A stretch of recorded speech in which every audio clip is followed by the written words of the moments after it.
নমস্কার, এই ভিডিওতে আমরা দেখাবো যে ক্যাশ ট্রানজ্যাকশন তেজসে কী করে করতে হয়। প্রথমে আপনারা বিলিংয়ে যাবেন।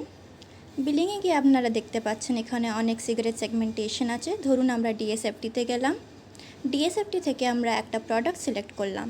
এখানে কোয়ান্টিটি 1 দেখাচ্ছে। এখানে আপনারা এডিট করতে পারেন কোয়ান্টিটি এডিট করলে আপনারা 20 করলেন, তারপরে ইয়েস, তারপরে অ্যাড প্রোডাক্ট করলেন। তারপরে যদি আপনারা চান যে অন্য একটা সেগমেন্ট থেকে নিতে, তো আপনারা ধরুন আরএসএফটিতে গেলেন।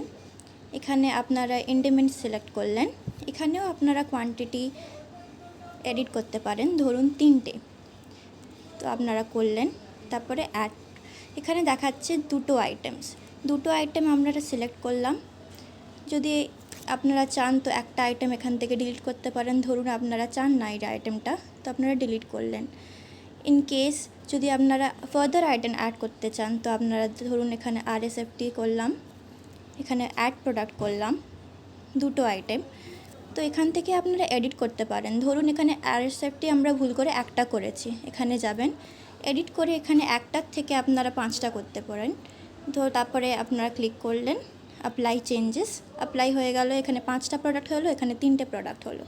তারপরে আপনারা করবেন পেতে আপনারা যাবেন ক্যাশে, তারপরে আপনারা অ্যাকসেপ্ট করবেন 620 টাকা। তারপরে কনফার্ম পেমেন্ট করার পরে আপনাদের এখানে টোটাল পেমেন্ট হবে 620। তারপরে আপনারা ফের নতুন বিল বানানোর জন্য আপনাদেরকে যেতে হবে নিউ সেলে। তারপরে আপনারা আবার এই হোম পেজে ফিরে এলেন।